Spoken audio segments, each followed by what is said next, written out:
Then Samuel took a flask of oil and poured it on Saul's head and kissed him, saying, "Has not the Lord anointed you leader over his inheritance?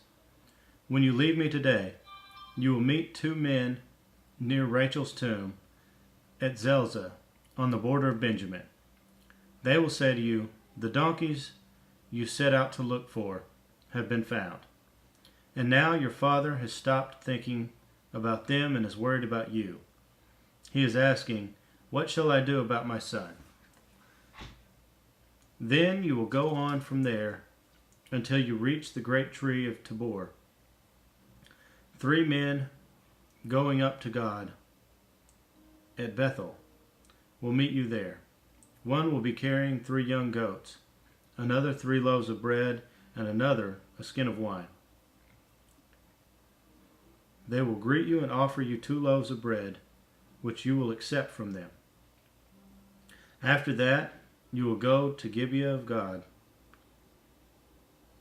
where there is a Philistine outpost. As you approach the town, you will meet a procession of prophets coming down from the high place with lyres, tambourines, flutes, and harps being played before them. And they will be prophesying. The Spirit of the Lord will come upon you in power, and you will prophesy with them. And you will be changed into a different person. Once these signs are fulfilled, do whatever your hands find to do, for God is with you. Go down ahead of me to Gilgal. I will surely come down to you to sacrifice burnt offerings and fellowship offerings. But you must wait 7 days until I come to you and tell you what you are to do." As Saul turned to leave Samuel, God changed Saul's heart, and all these things were fulfilled that day.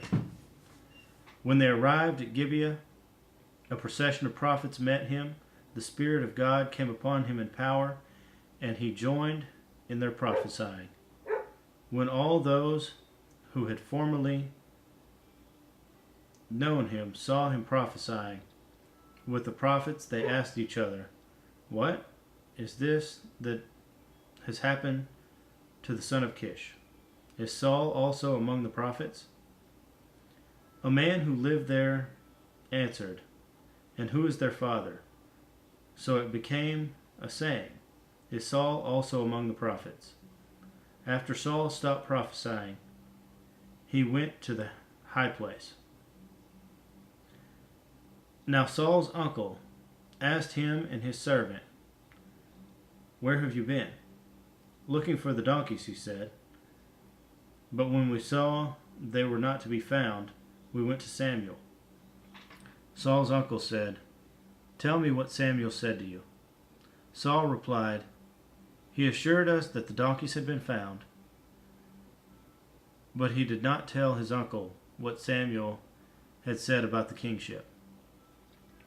Samuel summoned the people of Israel to the Lord at Mizpah, and said to them, "This is what the Lord, the God of Israel, says.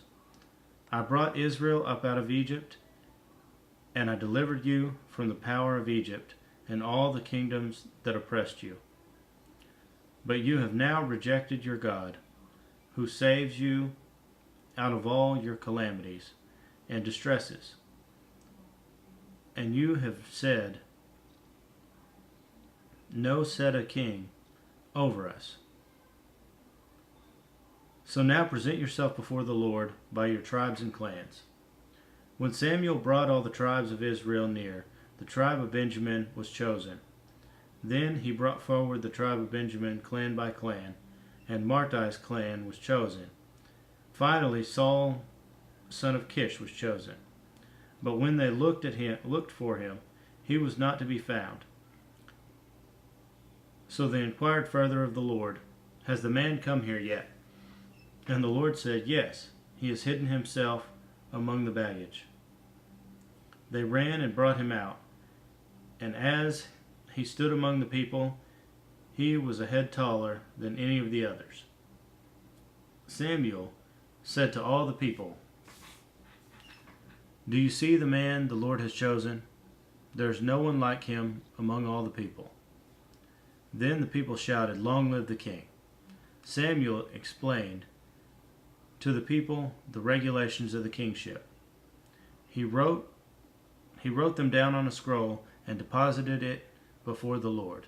Then Samuel dismissed the people, each to his own home. Samuel also went to his home in Gibeah, accompanied by valiant men whose hearts God had touched. Saul went to his home in Gibeah, accompanied by valiant men whose hearts God had touched.